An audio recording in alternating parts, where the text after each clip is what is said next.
গলের সুখস্মৃতি নিয়ে কলম্বোতে মাঠে নামবে টিম টাইগার্স। টেস্ট চ্যাম্পিয়নশিপের শুরুটা ড্র দিয়ে করেছে বাংলাদেশ। সিংহলিজ স্পোর্টস ক্লাব মাঠে এবার লক্ষ্যটা জয়ের।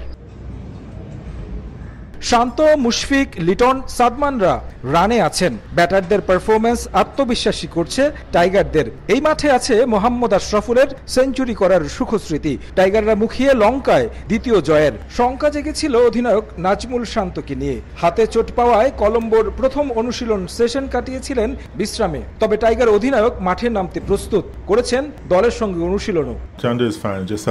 অধিনায়ক সুস্থ আছে, সে খেলার জন্য পুরো ফিট। হাতে ব্যথা পেয়েছিল, তবে তা ম্যাচ না খেলার মতো নয়। গলে আমরা শ্রীলঙ্কার বিপক্ষে ভালো পজিশনে থাকলেও তারা খুবই ভালো দল। তাদের বিপক্ষে আমাদের সেরা ক্রিকেটটাই খেলতে হবে। ব্যাটাররা রানে আছেন, সেটা আশার বিষয়। স্পিনাররা ভালো বল করেছে। আমরা জয়ের জন্য মাঠে নামবো, তবে কাজটা সহজ হবে না। চিন্তার কারণ হতে পারে সাদমান ইসলামের চোখের নিচে ব্যথা পাওয়া। গেল টেস্টে ৭৬ রান করা এই ব্যাটার ফিল্ডিং অনুশীলনের সময় চোট পেয়ে ফিরেছেন মাঠ থেকে, যদিও পরবর্তীতে ব্যাটিং করেছেন দলের সঙ্গে। মেহেদী হাসান মিরাজ আগেই ফিরেছেন অনুশীলনে। কলম্বো টেস্টের একাদশে হয়তো দেখা যাবে তাকে। টেস্ট অলরাউন্ডার র্যাঙ্কিংয়ে আছেন ২ নম্বরে। তাকে পুরো ফিট পাওয়া দলের জন্য স্বস্তির। তবে সিংহলিজের উইকেট বিবেচনায় বাড়তি পেসার নিয়ে মাঠে নামবে কি বাংলাদেশ?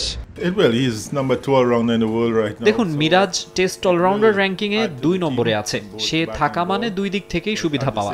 একজন বোলার ও ব্যাটার বেশি পাওয়া। সে একাদশে থাকলে অবশ্যই আমাদের জন্য ইতিবাচক। তবে মিরাজ এই টেস্টে খেলবে কিনা এখনই বলতে চাই না। আর উইকেট বিবেচনা করেই একাদশ সাজাবো। পেসার কয়জন খেলবে তা এখনো আমরা নির্ধারণ করিনি।